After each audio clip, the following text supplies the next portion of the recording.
Alhamdulillahirabbil alamin wa bihi nasta'in 'ala umuri dunya waddin wa 'ala alihi washabihi ajmain amma ba'du.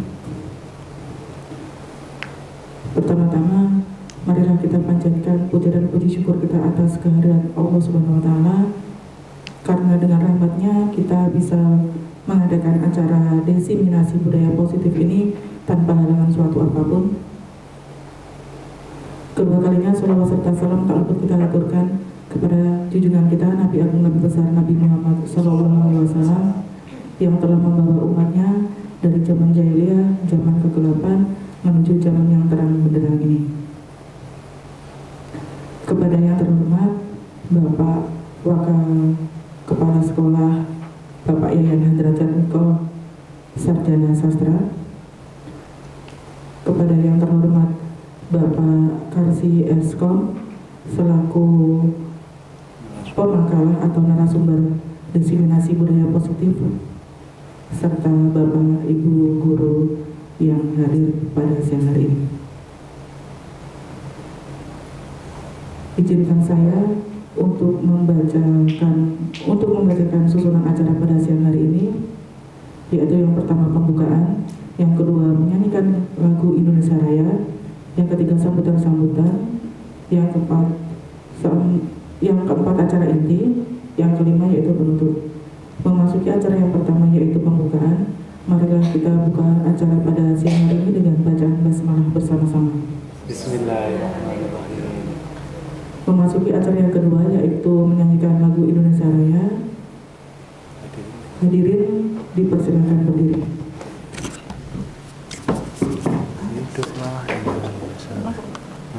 Hiduplah Indonesia Raya, tujuan Indonesia tanah airku, tanah tumpah darahku. Di sanalah aku berdiri, jadi pandu ibuku. Indonesia kebangsaanku, bangsa dan tanah airku. Marilah kita berseru, Indonesia bersatu. Hiduplah tanahku, hiduplah negeriku, bangsaku, rakyatku semuanya. Bangunlah jiwanya, bangunlah badannya untuk Indonesia Raya. Indonesia Raya, merdeka, merdeka, tanahku, negeriku yang ku cinta. Indonesia Raya, merdeka, merdeka, hiduplah Indonesia Raya. Indonesia Raya, merdeka, merdeka, tanahku, negeriku yang ku cinta. Indonesia Raya, merdeka, merdeka, hiduplah Indonesia Raya. Hadirin dipersilakan duduk kembali. Memasuki acara selanjutnya yaitu sambutan-sambutan. Sambutan akan disampaikan oleh Bapak Wakil Kepala Sekolah kepada Bapak Yayan Hendra Jatmiko, Sarjana Sastra. Kami persilakan.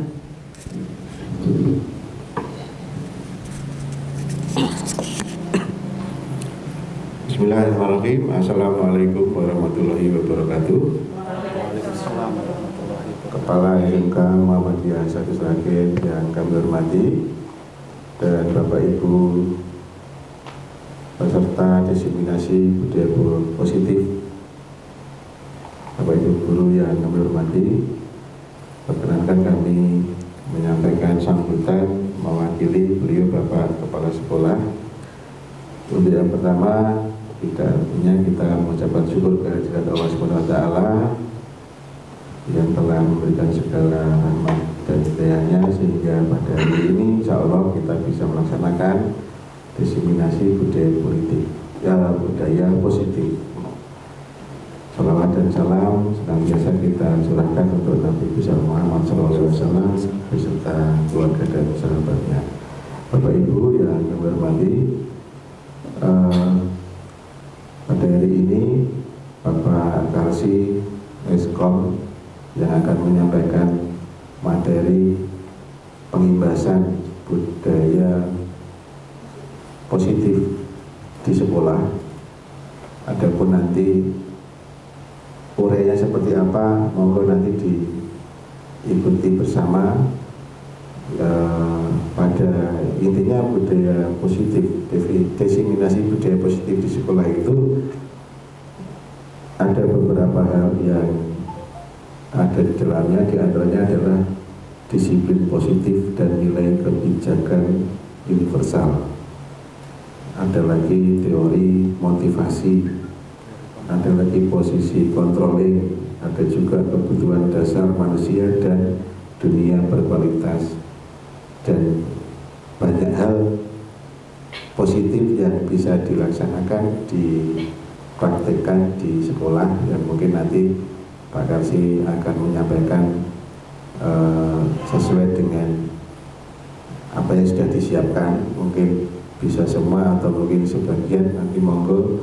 Yang jelas mungkin itu bisa juga sebagai sampling untuk kita. Pada intinya bertujuan untuk memberikan satu pengimbasan kebiasaan positif untuk kemajuan sekolah. Dan tidak lupa kami ucapkan terima kasih atas partisipasinya. Untuk itu nanti monggo diikuti dengan seksama. Kurang lebihnya seperti itu yang kami sampaikan. Mohon maaf bila ada kekurangannya. Wassalamualaikum warahmatullahi wabarakatuh. Waalaikumsalam warahmatullahi wabarakatuh. Memasuki acara yang selanjutnya, yaitu acara inti. Kepada Bapak Karsi Eskom kami persilakan. Bismillahirrahmanirrahim. Assalamualaikum warahmatullahi wabarakatuh. Bapak Wakakurikulum yang saya hormati, Bapak Ibu Guru SMK Muhammadiyah 1 Sragen yang saya hormati, alhamdulillahirrabbilalamin, puji syukur kehadirat Allah Subhanahu wa Ta'ala. Pada siang hari ini kita masih dipertemukan di aula ini dalam rangka yaitu menghadiri kegiatan desiminasi budaya positif, yaitu CGP atau calon guru penggerak, yang hari ini akan dilaksanakan oleh saya sendiri, yaitu Karsi Eskom, yaitu CGP Angkatan 10. Pada hari ini yaitu melaksanakan desiminasi budaya positif modul 1.4 di SMK Muhammadiyah 1 Sragen. Jadi kami mengambil Bapak Ibu yang kebanyakan yang muda dan beberapa yang senior ini karena ke depan langkah kita masih jauh, langkah kita ke depan itu masih panjang dan banyak, sehingga kami mendeminasikan atau berbagi praktik baik ini kepada beberapa guru dan tidak bisa semuanya. Dan harapan kami nanti di sini, apa atau budaya positif, apa atau itu posisi kontrol, apa atau itu restitusi, bagaimana atau menghadapi anak yang bermasalah, bagaimana menghadapi anak yang tidak mengerjakan tugas, bagaimana menghadapi anak yang terlambat. Nah, semua nanti kita bahas bersama-sama di sini. Baik Bapak Ibu, ini adalah desiminasi budaya positif di SMK Muhammadiyah 1 Sragen. Bisa di next Mbak, enter. Bapak Ibu, jadi di sini ada konsep modul budaya positif. Yang pertama adalah tadi seperti yang sudah beberapa disampaikan oleh Pak Yayan, yaitu disiplin positif dan nilai-nilai kebijakan. Itu apa saja, meliputi apa saja, dan bagaimana harus kita terapkan nanti di sekolah kita. Yang kedua adalah teori motivasi, hukuman, penghargaan, dan restitusi. Pastinya kita di kelas itu Bapak Ibu, itu ada motivasi. Guru itu selain sebagai seorang pengajar harus bisa juga menjadi seorang motivator gitu ya. Terus yang kedua adalah hukuman. Hukumannya itu yang bagus, yang sesuai itu seperti apa nanti Bapak Ibu? Menghukum anak itu nanti biar biar kita sesuai dan justru malah membuat yang melakukan kesalahan ini nanti dengan sendirinya mengakui kesalahannya dan bisa memperbaikinya secara pribadi, secara mandiri itu bagaimana? Nah, nanti kita akan bahas di sini. Terus selanjutnya penghargaan Bapak Ibu. Nah, penghargaan itu seperti apa yang kira-kira yang bagus itu apa boleh apa tidak atau kita itu memberikan penghargaan kepada anak didik kita. Selanjutnya adalah restitusi. Lah, restitusi itu bagaimana kita menyadarkan anak itu dari apa yang mereka perbuat, dari kesalahannya. Nah, nanti restitusi sendiri ada segitiga restitusi, nanti kita akan lihat. Terus keyakinan kelas Bapak Ibu. Nah, ini Bapak Ibu sudah pernah belum membuat keyakinan kelas? Dulu sudah kita sampaikan pada saat implementasi kurikulum merdeka. Sudah belum? Nah, ini keyakinan kelas ini penting Bapak Ibu. Keyakinan kelas itu adalah membuat sebuah kesepakatan keyakinan kelas di awal sebelum melaksanakan pembelajaran. Dan ini nanti diulang-ulang terus pada saat masuk kelas. Saya ingatkan anak-anak misalkan kesepakatan kelas kita apa gitu.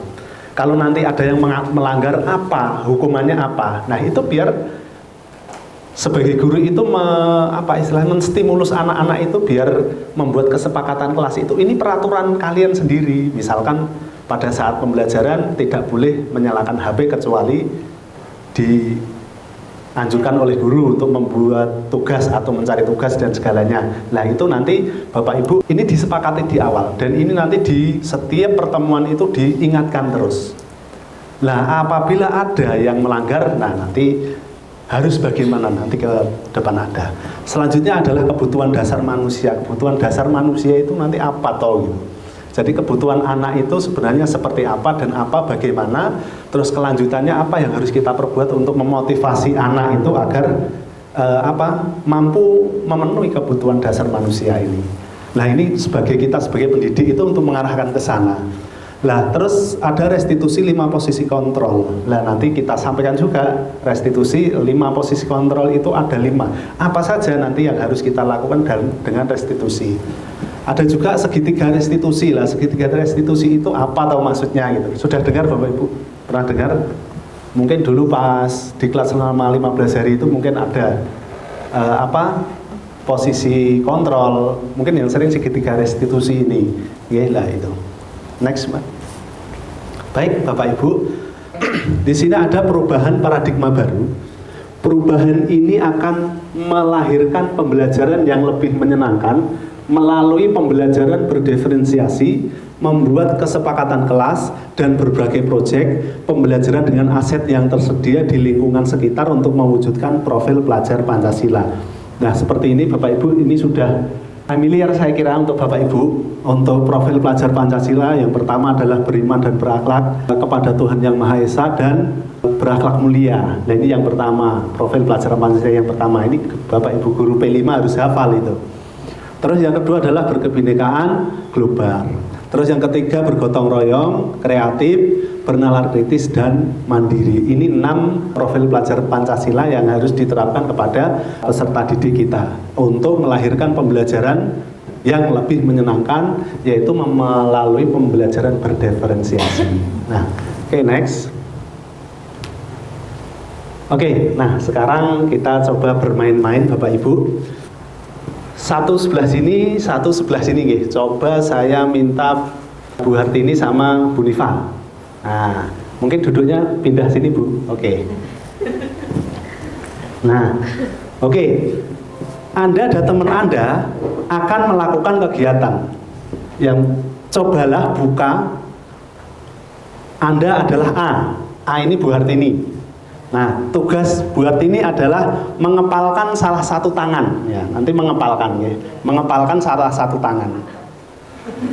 Cobalah bayangkan Bu Hartini pada saat mengepalkan itu, ya, Bu Hartini menyimpan sesuatu yang sangat berharga di dalam kepalan tangan ini. Ya, pokok iki ada entah apa, emas berlian atau uang berapa. Kalau uang banyak mungkin tetap kelihatan, nggak bisa ya, digenggam nggak bisa. Nah, terus Anda menyimpan sesuatu yang sangat berharga di dalam kepalan tangan Anda perlu menjaga benda tersebut sekuat tenaga Anda. karena begitu pentingnya untuk kehidupan Anda. Bu Hartini ini, ya. Jadi ini penting banget ini, ya. Terus tugasnya B, Bu Nifa, ya, mencoba dengan segala cara untuk membuka kepalan tangannya Bu Hartini. Oke. Nah, bagaimana caranya?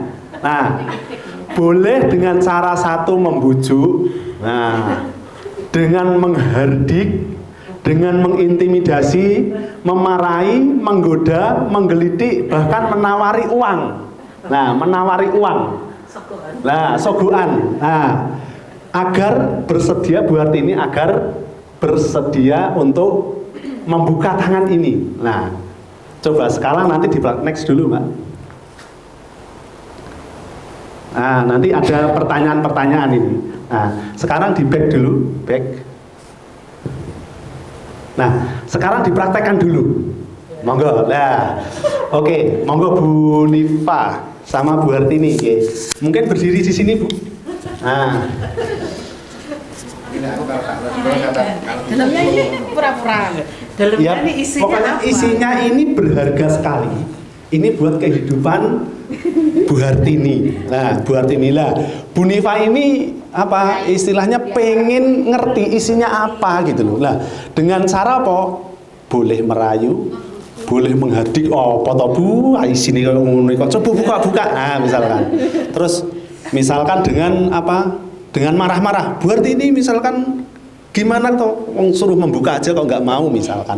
Pokoknya dengan marah-marah, bahkan dengan menggelitik. Nah, titik-titik. Itu juga boleh. Bagaimana caranya? Terus bahkan menawari apa istilahnya? Nah, itu bagaimana caranya biar Bu Hartini luluh untuk membuka tangannya. Nah, coba dengan berbagai cara dicoba. Oke.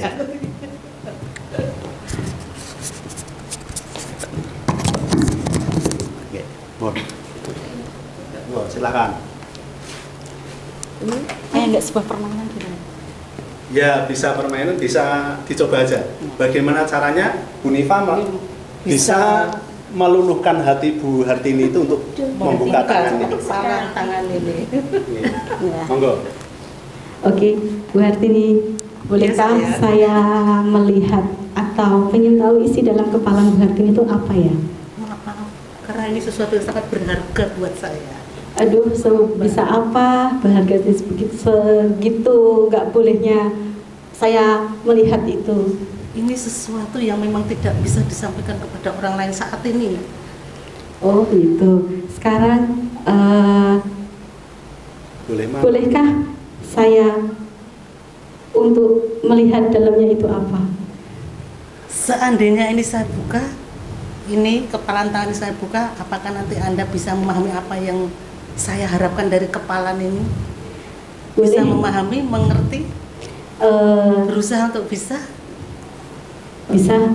Sekarang Yakin? gini, yakin, yuk, Yakin? yakin. Ini Bu Hartini kesukanya apa? Sukanya Pak Marti. Aduh, berat ya ini ya. Di sini Pak Marti nggak ada ya. Adanya cuma ikatan kita di sini. Jadi nanti bisa saya call, bisa saya hubungkan biar Pak Marti bisa ke sini. Mungkin nanti Bu Hartini bisa dengan hati yang tulus bisa membukakan itu isinya apa. Jadi saya tidak penasaran dalamnya itu apa. Oke ya. Tadi karena Bu Nifa sudah mengatakan insya Allah bisa mengerti, memahami dan kemungkinan nanti akan bisa untuk kalau ini dianggap baik buat Mbak Bu Nifa bisa untuk dilanjutkan. Saya akan memberitahu. Ya. Oke. Tapi ini sesuatu benda ini bukan sesuatu yang sifatnya itu privasi tak pertahankan, tapi ini sifatnya adalah profesionalisme di dalam pekerjaan. Benda yang saya pegang ini bukan harta benda, bukan sesuatu rahasia yang sifatnya adalah aib keluarga, tapi ini adalah profesionalisme di dalam pekerjaan. Oh. Nanti siap untuk melanjutkan? Oke, syaratnya tadi ya. Syaratnya itu Saya harus bisa mengerti, memahami dan berusaha untuk bisa melanjutkan apa yang ada di kepala saya ini. Oke, gini aja. Ya. Sekarang kita apakah harus hari ini Bu Hartini untuk membuka tangannya ini? Kalau Mbak Nifa hari ini siap untuk oke tak buka, nek enggak ya harus siap dulu baru tak buka. Oke, misalkan hari ini apakah harus di sini atau kita di mana? Nek manut Enaknya gimana ya? Iya, gimana? di mana ataukah di warung itu, warungnya Mbak Nifa, apa itu namanya? Kombucha. Utuh Mimi. Oke, bisa. Sekarang gini, Kombucha. iya, Bu Hartini nanti bisa datang ke kafe saya di Putu Mimi. Nanti kita bicarakan bersama. Saya ingin tahu dalamnya ini apa. Nanti kedepannya biar saya tidak penasaran, biar saya tahu. Tapi gini Mbak Nifa, maaf, kalau di Putu Mimi nanti apakah dipastikan Anda, Bu Nifa itu bisa komitmen seperti yang sampaikan tadi, jangan-jangan berubah. Hari ini katanya siap mendengarkan, siap menerima, dan siap untuk berusaha melanjutkan. Nanti kalau di sana, kenapa nggak di sini aja? Harus di sana. Ya. Nanti berubah pikiran. Oke, kalau di sini karena berarti ini di Putu Mimi, buat sudah tak kasih minuman, buat harus manut saya gitu. Waduh, bahaya itu. Oke, nggak apa-apa. Tapi kalau di sini asalkan Bu Hartini membuka dengan tulus ikhlas deh, nggak apa-apa. Syaratnya apa aja? Bolehkah? Karena ini bukan rahasia, bukan aib. Ini terkait di dalam profesionalisme pekerjaan sebagai guru di SMK Muhammadiyah Satu Sragen akan saya buka yang saya kepal ini. Oke, terima kasih. Saya buka ya. Oke. I love you SMK Muhisra. Yeay. Terima kasih Bu Hartini. Baik. Luar biasa sekali Bu Hartini dan Bu Nifa. Ternyata Bu Hartini apa istilahnya tergiur juga untuk membuka. Nah, ternyata Bu Nifa juga belum mengeluarkan jurus yang pamungkas, mungkin sudah bisa membuka tangannya Bu Hartini. Monggo di next dulu, Mbak. Jadi jawab pertanyaannya, apakah Anda atau B, apakah Bu Hartini atau Bu Nifa membuka kepalan tangan Anda? Mengapa alasan Anda atau B membuka kepalan tangan Anda? Mengapa alasan Bu Hartini kok bisa membuka itu? Nah, terus alasannya Bu Nifa, kenapa kok Bu Hartini itu mau membuka kepalan itu? Padahal kan berharga. Gitu. Nah, padahal berharga. Terus yang kedua, apakah Anda atau B, Bu Hartini atau Bu Nifa menutup kepalan tangan Anda? Mengapa? Apa alasan atau tetap menutup kepalan tangan Anda? Kalau misalkan tadi alasannya apa? Misalkan Bu Hartini nggak mau membuka, itu kira-kira alasannya apa? Sampai akhir nggak mau, pokoknya mau diapa-apakan nggak mau. Nah, terus jawaban dari Bu Nifa juga apa? Kenapa Bu Hartini nggak mau ini dikasih apa-apa kok sampai nggak mau, itu kenapa? Gitu. Nah, terus yang terakhir, dalam kegiatan ini sesungguhnya siapa yang memegang kendali atau kontrol untuk membuka atau menutup kepalan Anda? Siapa Bu? Pak? Yang memegang kendali kontrol itu siapa? Bu Hartini. Bu Hartini atau Bu Nifa? Bu Nifa. Saya. Kenapa? Bisa Bu Nifa kenapa? Ya karena kalau tidak kita dirayu-rayu dia nggak akan membuka sesuatu yang di kepala tadi. Oke, kalau misalnya yang jawab Bu Hartini, Ya. siapa? Saya mau membuka karena ini sesuatu yang memang harus Dibuka. diwariskan. Oh begitu, oke. Juniornya. Oke, berarti posisi pemegang kendali, pemegang kontrol itu Bu Hartini, karena beliau yang memegang apa?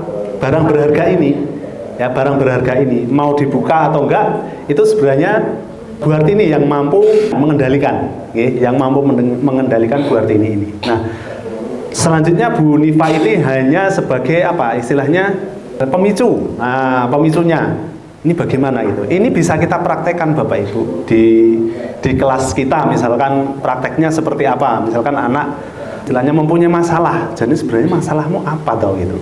Kok kamu itu bisa terlambat terus gitu? Nah terus kok kamu nggak mengerjakan PR gitu? Misalkan siapa itu Habib itu misalkan. Nah ini jadi apa? Bahan kita, jadi bahan kita untuk mempraktekkan hal-hal seperti ini. Oke, next Bu. Dr. William Glasser melalui choice theory meluruskan beberapa miskonsepsi tentang makna kontrol. Nah, ini nanti Bapak Ibu. Nah, makna kontrol ini. Nah, makna kontrol ini seperti apa? Bisa di next, Bu. Oke, sekarang miskonsepsi. Ada sebuah ilusi guru itu mengontrol murid. Ada, pernah yang berpendapat seperti ini. Ilusi, guru itu mengontrol murid. Oke. Ada yang mengatakan seperti ini. Jadi pembelajaran di kelas itu full guru harus yang mengontrol. Oke, ada seperti ini. Padahal kenyataan ya harusnya murid mempunyai hak untuk memilih. Itu yang pertama. Yang kedua, guru tidak bisa memaksa kehendak. Yang ketiga, guru tidak punya kontrol penuh terhadap murid. Ini kenyataannya, harusnya di lapangan seperti ini. Nah, ini bagaimana kita? Apakah kita masih terpengaruh apabila anak itu tidak bisa mengerjakan tugas? Nah, ini perlu kita cari ini, perlu kita gali kembali kepada kita semuanya. Jadi ini sangat penting nanti diterapkan di kelas, Bapak Ibu, di kelas. Nah, ini sangat-sangat penting sekali. Makanya jangan sampai kita seolah-olah sebagai guru itu sebagai yang berkuasa, sebagai yang paling menang, sebagai yang paling tahu. Ya, kenyataannya nanti itu harus seperti ini. Murid itu mempunyai hak. Terus guru tidak bisa memaksa. Kowe kudu pinter, kudu bisa mengerjakan, enggak. Lah bagaimana caranya Pak Bu? Siswa itu kan tadi yang diferensiasi tadi, siswa itu pasti dari segala kekurangan nggak bisa PKN misalkan, sejarah nggak tahu, tapi pasti dia punya satu kelebihan. Entah di mana kelebihannya, itu tugas kita untuk mencari. Nah, next. Yang kedua, miskonsepsi. Ada sebuah ilusi bahwa semua penguatan positif atau bujukan efektif dan bermanfaat. Tadi bujukan itu, rayuan itu sangat efektif dan bermanfaat. Ini ada yang menerapkan atau mempraktekkan, ada. Kenyataannya bujukan adalah salah satu bentuk kontrol. Bentuk kontrol. Terus murid mempunyai hak untuk menolak bujukan. Murid bisa tergantung pada pendapat dan bujukan kita. Jadi bujukan itu bukan istilahnya pokoknya bicarane, misalkan anak itu bermasalah, terus dengan bujukan dan rayuan kita itu menjadi sesuatu hal yang efektif. Karena ya kenyataannya seperti ini. Jadi bujukan adalah salah satu bentuk kontrol, mengontrol. Terus yang kedua, murid mempunyai hak menolak. Nek sekiranya itu dibujuk, itu tidak mau, tidak, jarang masuk, dibujuk harus masuk, nggak mau, ya selanjutnya berarti ya harus mengambil strategi yang lain gitu. Terus yang ketiga, murid bisa tergantung pada pendapat dan bujukan kita gitu. Next, ini yang ketiga. Ada miskonsepsi, atau miskonsepsi itu persepsi yang keliru atau mungkin persepsi yang salah. Ada sebuah ilusi atau pemikiran bahwa kritik dan membuat orang merasa bersalah dapat menguatkan karakter. Jadi membuat anak merasa bersalah dengan apa yang mereka perbuat itu bisa menguatkan karakter. Kenyataannya mengkritik dan menyalahkan murid tidak menguatkan tetapi melemahkan. Jadi memberikan kritik terus nyalahke gitu. Kowe iki jane ngopo? Kon mangkat esuk sak durunge jam 7 kok ora iso kan. Kowe ngopo? Kon sinau, kon maca iki. Soalnya mirip dengan ulang yang kemarin, kok gak ndang iso-iso. Nah, ini istilahnya termasuk ini melemahkan siswa. Yang kedua, murid mempunyai persepsi negatif akan dirinya. Nah, ini dengan istilahnya dengan kesalahannya itu jangan sampai kita membuat murid itu mempunyai hal yang negatif dengan dirinya gitu. Nah, yang perlu kita lakukan memberikan muatan yang positif. Oh ya, kamu mungkin melakukan kesalahan, tapi kamu itu mengakui kesalahanmu itu sudah sesuatu hal yang bagus. Nah, kamu berani berkata ini itu sudah hal yang bagus. Nah, itu yang harus kita berikan gitu.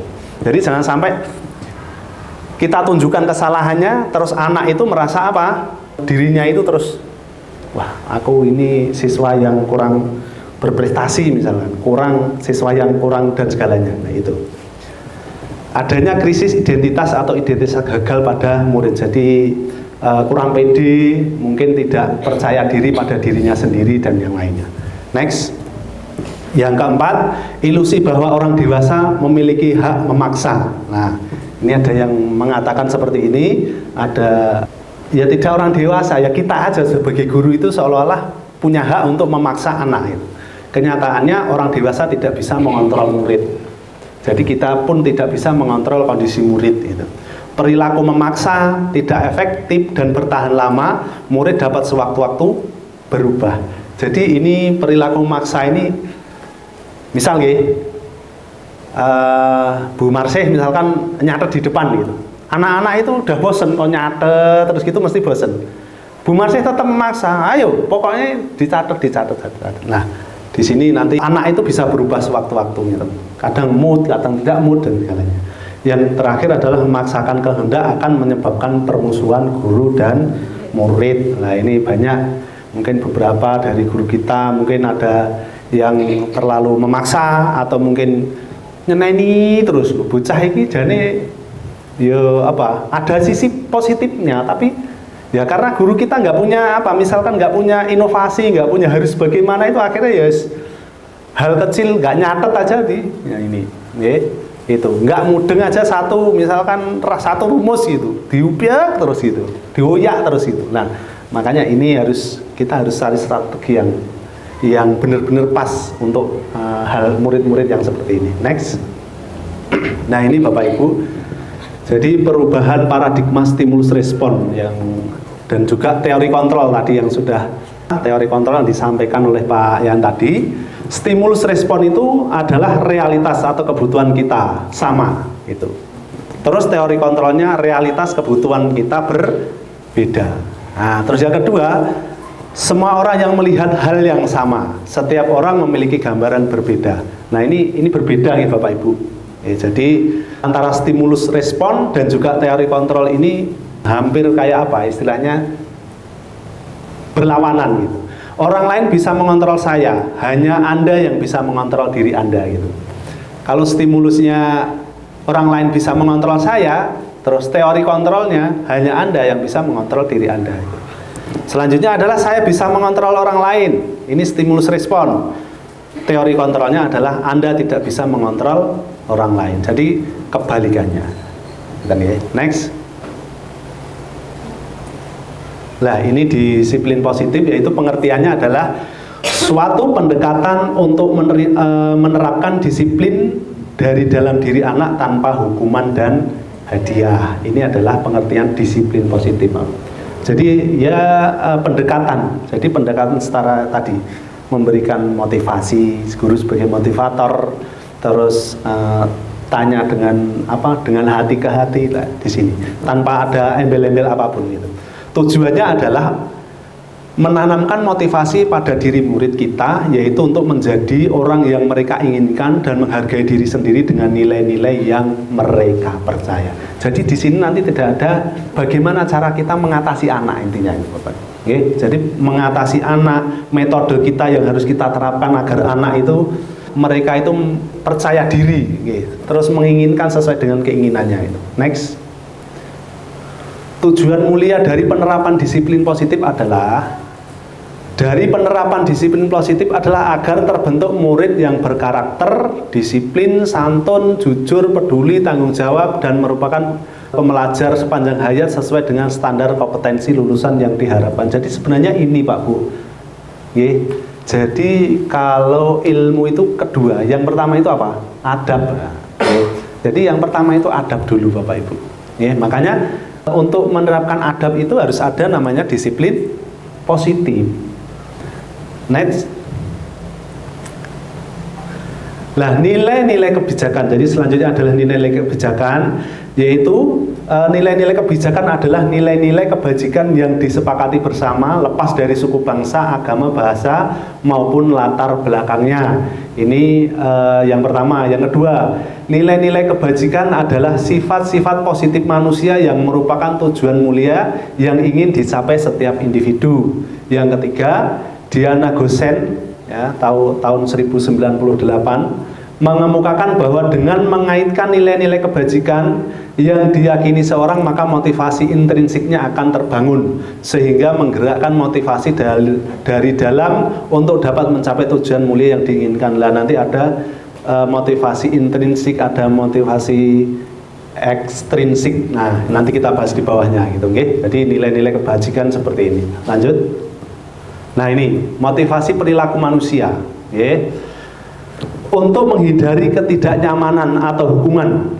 Jadi menghindari ketidaknyamanan untuk menghindari hukuman itu adalah motivasi ekstrinsik. Terus yang kedua, untuk mendapatkan imbalan atau penghargaan dari orang lain itu motivasi ekstrinsik. Nah, yang intrinsik seperti apa? Nah, ini untuk menjadi orang yang mereka inginkan dan menghargai diri sendiri dengan nilai-nilai yang mereka percaya. Nah, ini adalah motivasi intrinsik. Next. Nah, ini Bapak Ibu, ini nanti kita share untuk ininya, konsep disiplin dengan identitas gagal dan sukses ini banyak sekali. Saya bacakan satu saja, sesuai yang menyakitkan harus terjadi. Nah, konsekuensinya kalau disiplinnya itu sesuatu harus terjadi, restitusi merupakan pilihan. Jadi hukuman itu sesuatu yang menyakitkan harus terjadi itu misalkan anak melakukan sesuatu kegiatan yang bullying tadi. Nah, misalkan bullying itu konsekuensinya sesuatu harus terjadi, memang dia sudah melakukan itu, maka harus ada restitusi. Nah, ini merupakan pilihan. Restitusi apa? Nah, nanti kita jelaskan di bawahnya restitusi seperti apa nanti. Okay. Lanjut next, dan nanti ada videonya juga. Okay. Contoh kasus, siswa tidak mengerjakan PR. Nah, perbedaan tindakan guru dalam memberikan hukuman, konsekuensi dan restitusi. Nah, kita bahas di bawahnya. Siswa tidak mengerjakan PR. Ini kalau restitusi. Next tadi Mbak. Nah, ini. Restitusi adalah proses menciptakan kondisi bagi murid untuk memperbaiki kesalahan mereka sehingga mereka bisa kembali pada kelompok mereka dengan karakter yang lebih kuat. Maksudnya gimana Bapak Ibu? Itu budaya tidak positif. Oke, sambil monggo disambi dulu. Bapak Ibu disambi.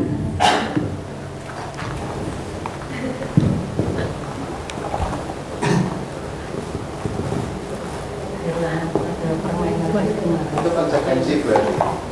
Ngantuk itu Konsekuensi. Oke. Ngemil. Oke, Bapak Ibu, monggo sambil diminum-minum. Nah, bentar lagi balik. Oke, selanjutnya adalah restitusi ini menjadi salah satu cara untuk menanamkan disiplin positif kepada siswa. Oke, disiplin positif itu salah satunya adalah restitusi. Nanti kita Bapak Ibu biar tahu restitusi seperti apa toh gitu. Jadi bagaimana cara menerapkannya restitusi itu untuk menghadapi siswa yang masalah atau kena masalah gitu. Lanjut. Menurut Ki Hajar Dewantara, tujuan diselenggarakannya pendidikan adalah membantu peserta didik menjadi manusia yang merdeka. Merdeka artinya mudah diatur tapi tidak disetir. Nah, ini tujuan pendidikan menurut Ki Hajar Dewantara. Nah, ini adalah ciri-ciri restitusi. Restitusi bukan untuk menebus kesalahan, namun untuk belajar dari kesalahan. Yang kedua, restitusi memperbaiki hubungan. Restitusi adalah tawaran bukan paksaan. Restitusi menuntun untuk melihat ke dalam diri. Restitusi mencari kebutuhan dasar yang mendasari tindakan. Ini adalah ciri-ciri restitusi. Selanjutnya adalah keyakinan kelas Bapak Ibu. Kalau tadi restitusi, sekarang adalah keyakinan kelas. Nah, ini masuk budaya positif juga. Mengapa keyakinan kelas? Mengapa tidak peraturan kelas? Nah, Bapak Ibu, kalau pernah membuat peraturan, kalau ada yang ada peraturan sekolah ya. Kalau peraturan kelas mungkin nggak ada. Tapi kalau keyakinan kelas, monggo ini nanti dibuat. Kesepakatan kelas, ya, keyakinan atau kesepakatan kelas ini Bapak Ibu nanti karena kita sudah mau ajaran baru, ya. Nah nanti ini dibuat. Nah, nanti misalkan contoh, yang pertama tidak masuk kelas, maksudnya telat masuk kelas. Yang kedua, misalkan tidak boleh main HP pada saat pembelajaran. Yang ketiga, izin dulu apabila mau ke belakang. Yang keempat, tidak boleh ramai apabila guru menerangkan. Nah, ini adalah keyakinan kelas atau kesepakatan kelas yang harus dibuat panjenengan nanti pada saat di awal. Dan itu nanti akan diingatkan pada saat masuk ke kelasnya, biar mereka itu paham. Nah, konsekuensinya apa? Konsekuensi misal kalau melanggar, nah itu juga disepakati bersama. Jadi kita nggak boleh menentukan nanti kamu terlambat tak hukum, misalkan harus bersih-bersih itu. Enggak. Mengapa kita memiliki peraturan tentang penggunaan helm pada saat mengendarai kendaraan roda 2? Nah, mengapa kita memiliki peraturan tentang penggunaan helm? Misalkan itu peraturan tidak ada, katakanlah ginilah, di lampu merah, misalkan di sana tidak ada polisi dan posisi kondisinya sepi, gitu. Itu kira-kira misalkan kalau lampu merah tetap berhenti atau jalan? Kira-kira kalau tidak ada polisi misalkan? Nah, tetap berhenti. Nah, karena ada juga yang berjalan bablas. Nah ini juga ya. Nah itu. Yang kedua, mengapa kita memiliki peraturan tentang penggunaan masker dan mencuci tangan setiap saat? Nah ini mengapa? Mengapa ini harus ada gitu? Nah pasti permasalahannya ada sebelumnya, COVID. Ya, gitu. Kalau helm itu berarti untuk menjaga diri agar misalkan tidak terjadi hal-hal yang tidak diinginkan, misalkan jatuh biar aman gitu. Next. Ya, ini nanti sangat panjang sekali Bapak Ibu. Jadi penjelasannya, makanya disambil minum-minum monggo. Okay. Keyakinan kelas itu bersifat lebih abstrak daripada peraturan yang lebih rinci dan konkret. Keyakinan kelas berupa pernyataan-pernyataan universal. Nah, ini tentang keyakinan kelas nanti. Selanjutnya adalah karena di sini adalah kita penerapannya adalah budaya positif di sekolah secara keseluruhan. Dampaknya apa sih yang sudah terjadi? Dampaknya apa? Setelah selama kurun waktu kurang lebih beberapa pelaksanaan ini kita laksanakan, menurut panjenengan kira-kira efeknya apa? Apakah ada manfaatnya atau tidak? Bu Niswatin, manfaatnya apa? Menumbuhkan kedisiplinan anak untuk datang lebih awal. Menumbuhkan kedisiplinan anak untuk datang lebih awal. Bu Hartini, kira-kira apa? Budaya berdoa, mendekatkan sama Allah sebelum memulai aktivitas. Langsung. Oke, tadi posisi kontrol sudah, terus restitusi, sekarang adalah kebutuhan dasar manusia. Yang pertama adalah kebutuhan bertahan hidup, yang kedua adalah penguasaan, yang ketiga adalah kasih sayang dan rasa diterima, yang keempat adalah kebebasan, dan yang kelima adalah kesenangan. Ini adalah kebutuhan penguasaan. Maksudnya penguasaan itu mampu menguasai dirinya lah, mampu menguasai dirinya juga, mengontrol dirinya juga, introspeksi diri gitu. Terus yang ketiga adalah kasih sayang dan rasa diterima. Ini pastinya anak-anak itu, tapi ada juga anak yang mungkin kurang dalam menerima kasih sayang dan mungkin terkadang tidak bisa diterima. Terus yang keempat adalah kebebasan. Nah, ini anak yang istilahnya kebebasan ini yang sering diinginkan oleh anak itu, tapi juga harus dalam posisi terkontrol itu, bebas namun terkontrol gitu. Yang terakhir adalah kesenangan. Nah, barangkali kesenangan itu setiap manusia pasti butuh yang namanya semua kesenangan dalam hal apapun, dan mungkin ada juga yang sulit untuk menerima kesusahan gitu. Next Mbak.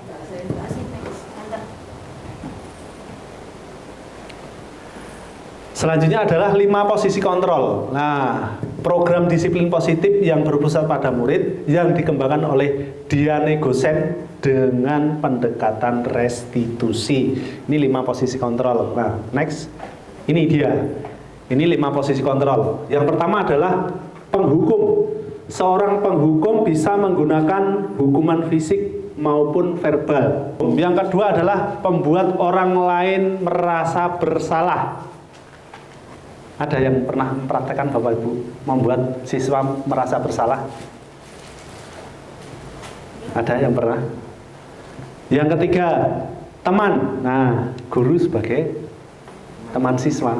Nah, jadi guru posisi ini tidak akan menyakiti murid, namun akan tetap berupaya mengontrol murid melalui persuasi. Nah, terus yang keempat adalah monitor atau pemantau. Memonitor berarti mengawasi. Nah, mengawasi. Terus yang terakhir adalah manajer.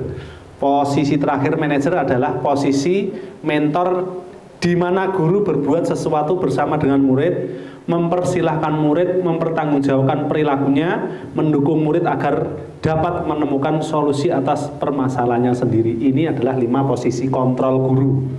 Maka Bapak Ibu harus benar-benar mampu mengendalikan ini. Nah, di sini ada 5 posisi kontrol. Nanti Bapak Ibu bisa lihat ada beberapa video, nanti kira-kira video yang hampir sama tapi berbeda. Next. Back dulu, Mbak. Ini video ini harusnya. Oh, video. Ini kita lihat Bapak Ibu.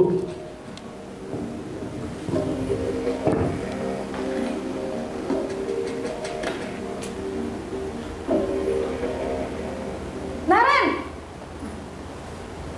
sini kamu. Selamat pagi, Bu. Selalu terlambat. Kamu deh, pasti terlambat. Maaf, Bu. Saya... Apa? Apa coba? Alasan kamu apa lagi? Kapan sih kamu tidak terlambat? Malas sekali ya kamu jadi anak. Saya... Dasar pemalas. Gak kapok-kapok sih kamu. Sudah berapa kali terlambat? Sana, kamu keliling lapangan basket 2 kali. Kenapa saya harus keliling lapangan basket, Bu? Kenapa? Kamu mau lawan ibu? Berani-beraninya jawab. Sudah terlambat, masih berani jawab pula. Sekarang, keliling lapangan basket 5 kali sekalian. Biar kapok. Cepat, pergi sana ke lapangan basket. Oke, Bapak Ibu, dari video ini apa yang jenengan lihat? Kira-kira dari menghadapi anak yang terlambat ini, seperti ini kira-kira bisa diterima atau enggak? Maksudnya gimana? Pas? Nah, Tidak memberi kesempatan. tidak memberi kesempatan, pokoknya telah dimarahi. Oke, coba di next dulu. Hasilnya, nah ini mungkin kemungkinan murid marah, memberontak dan dendam, mendendam atau bersifat agresif. Ini yang pertama tadi, video yang pertama. Terus next. Ini, Pak. Ya, ini yang kedua.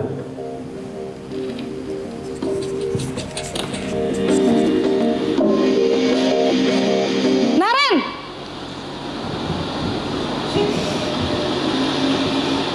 Selamat pagi, Bu. Naren. Kamu kenapa terlambat lagi, nak? Ya Tuhan, Naren. Kamu senang ya bikin ibu susah ya? Kalau kamu terlambat lagi, nanti ibu yang ditegur bapak kepala sekolah, nak. Disangka ibu tidak bisa membina kamu. Duh, gimana ini? Maaf, Bu. Duh, Gusti Naren. Kamu suka ya kalau ibu ditegur bapak kepala sekolah? Terus, sekarang ibu harus tulis apa ini di buku absen? Ini kamu sudah sering terlambat loh. Ibu harus apa coba?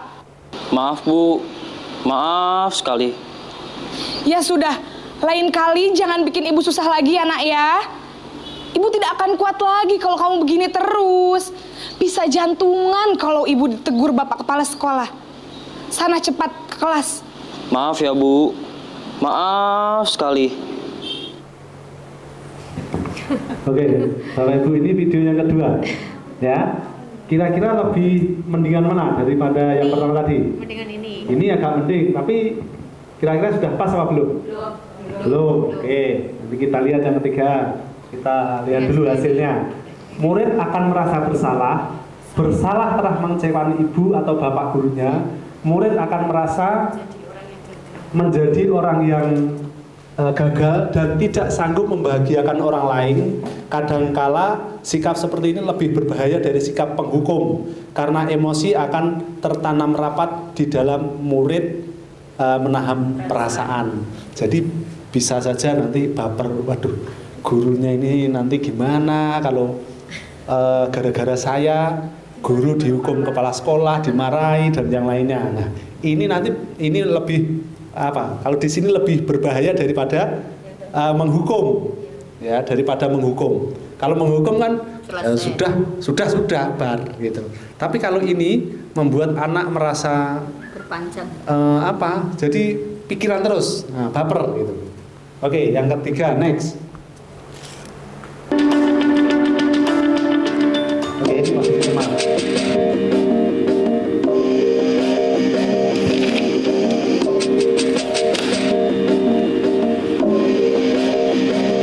Naren!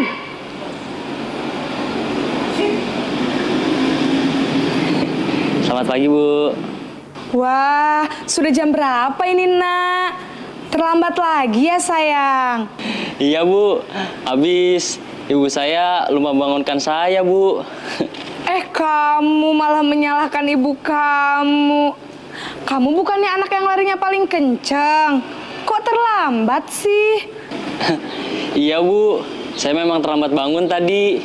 Jadi biarpun saya lari kencang, tetap gak kekejar Bu. Ya sudah sana, nanti lain kali larinya lebih kenceng lagi ya. Biar gak terlambat lagi. Bikin seneng ibu, demi ibu. Bisa kan? Bisa lah Bu. Ya sudah sana masuk kelas. Ibu beresin urusan absen kamu. Kamu ini ada-ada saja. Ini yang ketiga. Kalau yang ketiga gimana? Ini kan posisi sebagai teman. Jadi memposisikan guru itu sebagai teman. Nah, hasilnya. Murid akan merasa senang dan akrab dengan guru.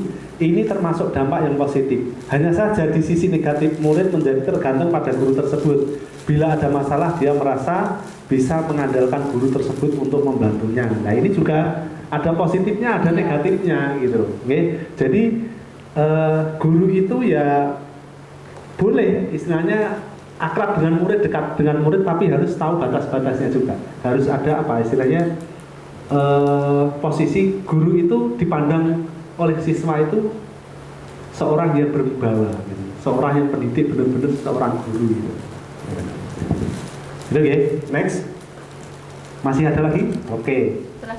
Ya, masih ada dua kayaknya. Ini posisi pemantau.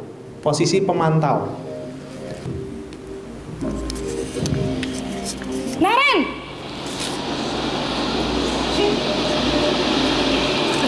Selamat pagi Bu. Naren, apa peraturan sekolah kita tentang jam berapa kita harus masuk sekolah, Nak? Kita harus di sekolah jam 7 Bu. Iya, betul. Sekarang sudah jam 7.20. Naren sudah tahu konsekuensinya jika terlambat hadir. Paham Bu. Saya harus tinggal kelas pas jam istirahat selama 20 menit. Iya, benar. Konsekuensinya demikian.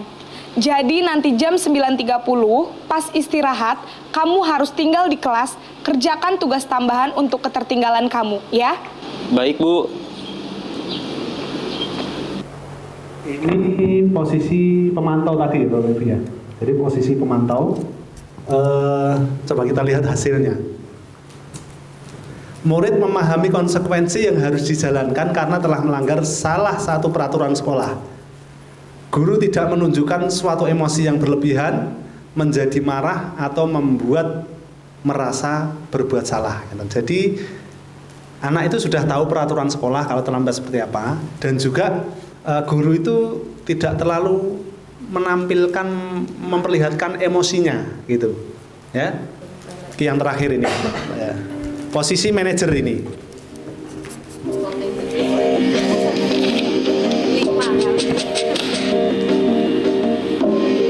Karena 5 posisi kontrol. Naren! 5 kali.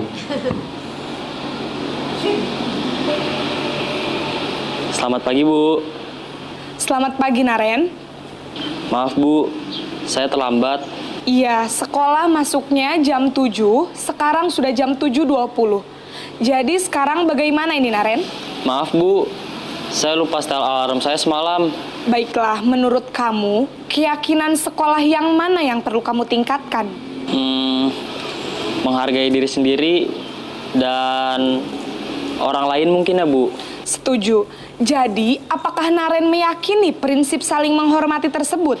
Iya, Bu. Saya meyakininya. Apakah Naren bersedia memperbaiki masalah keterlambatan ini? Bersedia, Bu.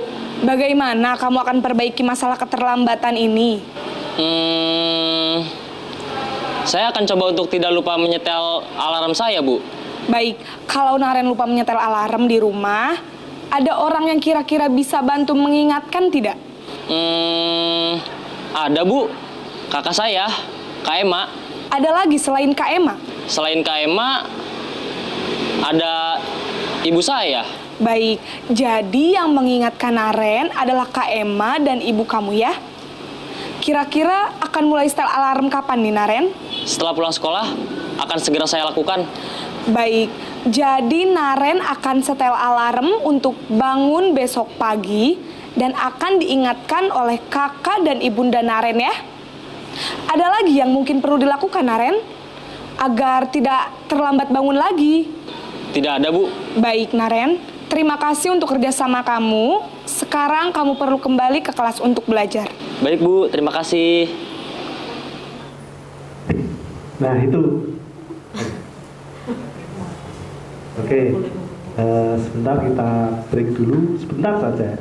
Ganti baterai dulu ya.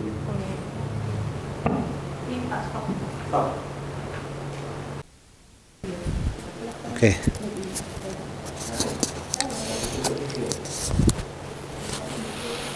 Baik, Bapak Ibu, kita lanjutkan. Masih ada beberapa lagi. Oke, next.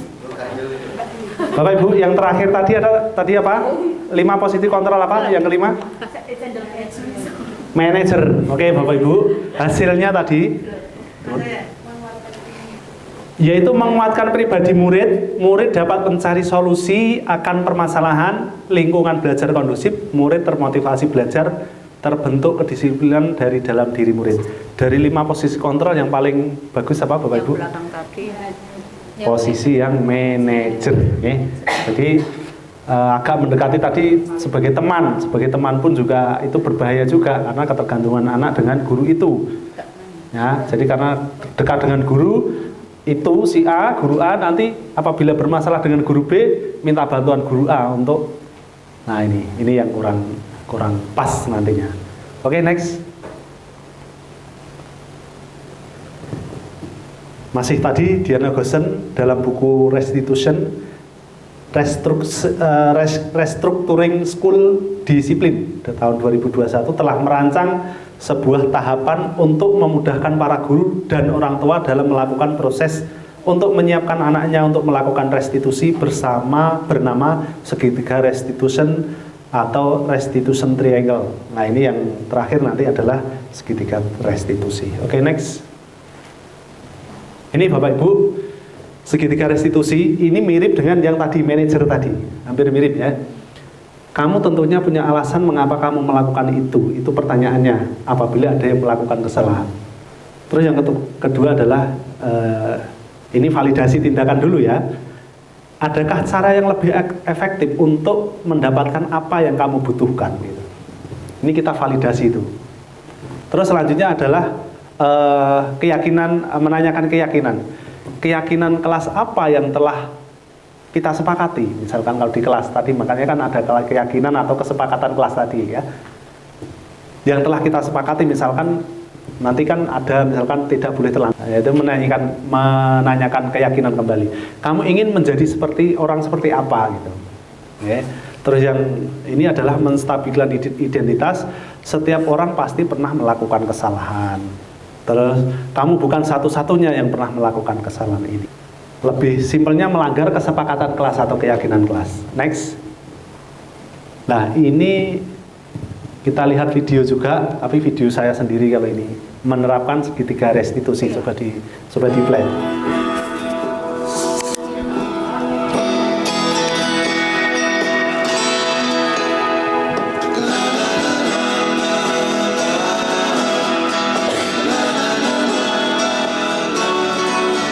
Ini adalah kasus yang pertama. Assalamualaikum, Pak. Waalaikumsalam. Mas Abi, saya mendapat laporan bahwa kemarin kamu itu membolos saat Bapak Ibu guru sedang mengajar. Apakah itu benar? Iya, Pak. Lalu kamu pergi itu kemana dan apa yang kamu lakukan? Saya pergi ke mall, Pak. Baik. Kan setiap orang itu pasti pernah melakukan kesalahan. Nah, sekarang coba kamu pikirkan, pergi ke mall saat pembelajaran aktif itu manfaatnya apa gitu kira-kira? Tidak ada, Pak. Tidak ada. Terus membolos yang kamu lakukan kemarin itu kira-kira salah apa benar, Mas Abi? Salah, Pak. Saya sudah melanggar aturan dan membuat guru menjadi cemas. Baik. Nah, kalau sudah seperti itu, kenapa kamu membolos? Gitu?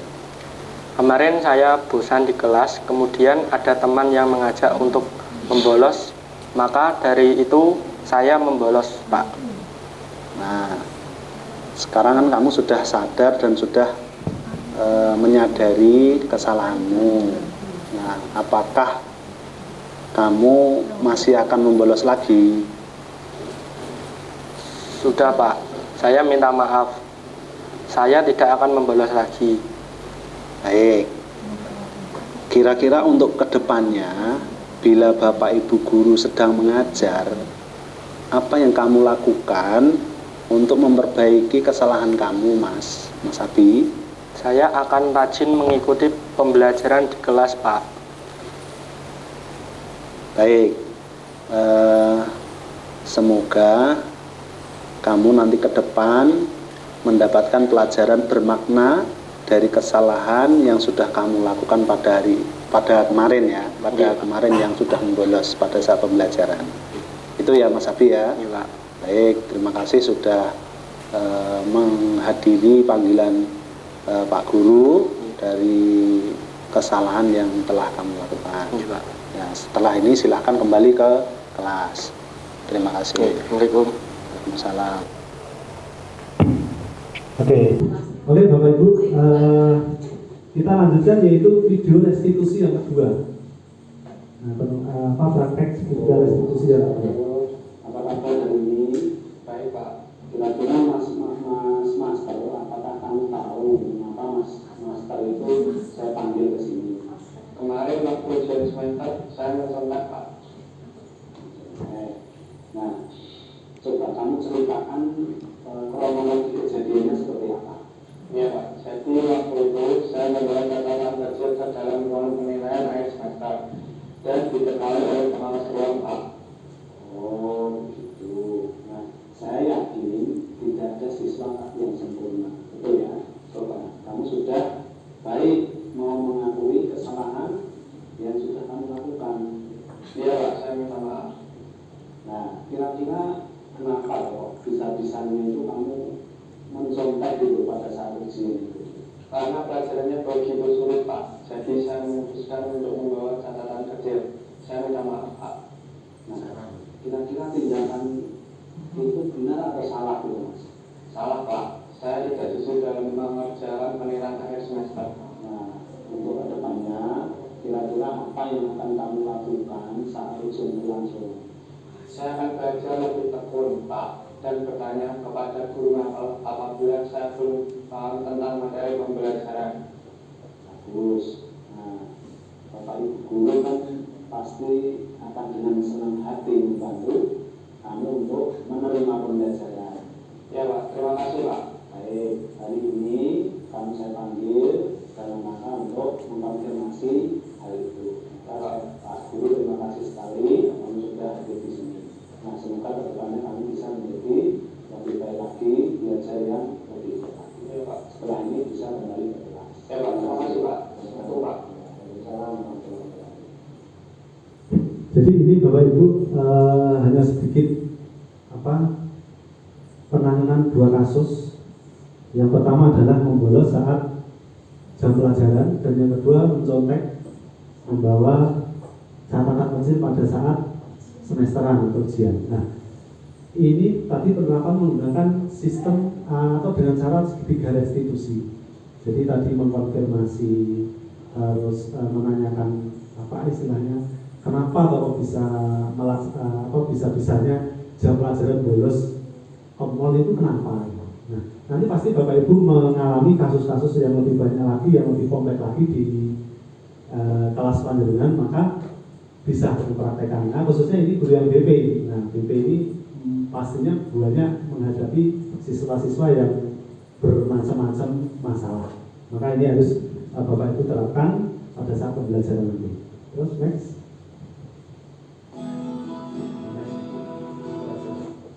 Demikian tadi yaitu diseminasi budaya positif pada hari ini di SMK Muhammadiyah 1 Sragen yang sudah kita terapkan selama ini, beberapa hari ini, yaitu beberapa hari kemarin. Maka mari kita lebih tingkatkan lagi, dan juga Bapak Ibu bisa menerapkan juga di kelasnya nanti, dan juga mendefinisikan sendiri di kelasnya, mungkin pembuatan keyakinan kelas, atau mungkin membuatkan peraturan yang lebih ini lagi, dan juga hal-hal yang lain. Bahasa Indonesia mungkin disiplin positif, setiap hari apa berbahasa Jawa misalkan, atau setiap hari apa berbahasa Inggris, atau setiap ini nanti bisa dipraktekkan di kelas Bapak Ibu. Inti daripada acara hari ini yaitu diseminasi budaya positif di SMK Muhammadiyah 1 Sragen pada hari ini. Kurang sebelum saya itu barangkali ada yang perlu dipertanyakan dulu? Tidak ada nih, cukup nih.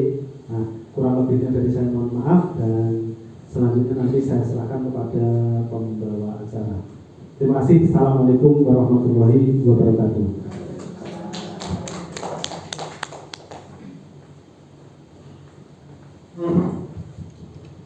Terima kasih Bapak Kasih Eskom untuk materi yang telah disampaikan.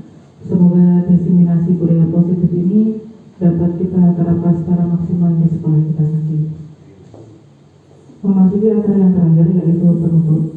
Marilah kita tutup acara pada siang hari ini dengan bacaan hamdalah bersama-sama. Saya sebagai pembawa acara, jika ada salah kata mohon dimaafkan. Akhirul salam, wassalamualaikum warahmatullahi wabarakatuh.